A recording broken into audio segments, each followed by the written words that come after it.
किसी गांव में एक बूढ़ा व्यक्ति अपनी बेटी और बहू के साथ रहता था। परिवार सुखी संपन्न था। किसी तरह की कोई परेशानी नहीं थी।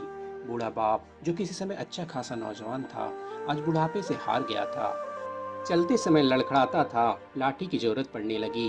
चेहरा झुर्रियों से भर चुका था। बस अपना जीवन किसी तरह व्यतीत कर रहा था। घर में एक चीज अच्छी थी कि शाम को खाते समय पूरा परिवार एक साथ टेबल पर बैठकर खाना खाता था। एक दिन ऐसे ही शाम को जब सारे लोग खाना खाने बैठे, बेटा ऑफिस से आया था। भूख ज्यादा थी, सो जल्दी से खाने बैठ गया और साथ में बहू और उसका बेटा भी खाने लगा। बूढ़े हाथ जैसे ही थाली उठाने को हुए, थाली हाथ से छिटक गई। थोड़ी दाल टेबल पे गिर गई। बहू बेटे ने घृणा दृष्टि से पिता की ओर देखा और फिर से खाने में लग गए। बूढ़े पिता ने जैसे ही अपने हिलते हाथों से खाना शुरू किया, तो खाना कभी कपड़ों में गिरता, कभी जमीन पर। बहू चिढ़ते हुए कहा, हे राम, कितनी गंदी तरह से खाते हैं। मन करता है इनकी थाली किसी अलग कोने में लगवा दे।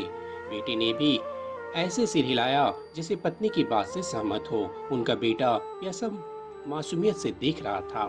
अगले दिन पिता की थाली उस टेबल से हटाकर एक कोने में लगवा दी गई। पिता की डबडबाती आंखें सब कुछ देखते हुए भी कुछ बोल नहीं पा रही थी।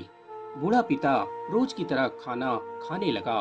खाना कभी इधर गिरता, कभी उधर। छोटा बच्चा अपना खाना छोड़कर लगातार अपने दादा की तरफ देख रहा था। माँ ने पूछा, क्या हुआ बेटा, तुम दादाजी की तरफ क्या देख रहे हो और खाना क्यों नहीं खा रहे?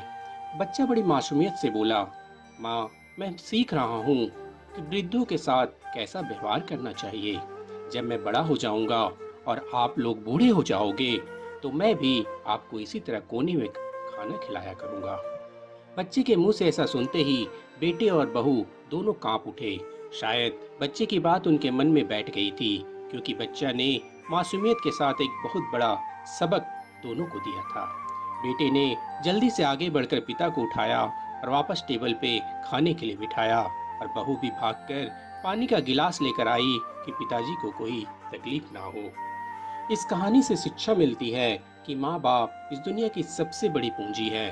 आप समाज में कितनी भी इज्जत कमा लें या कितना भी धन इकट्ठा कर लें, लेकिन माँ बाप से बड़ा धन इस दुनिया में कोई नहीं।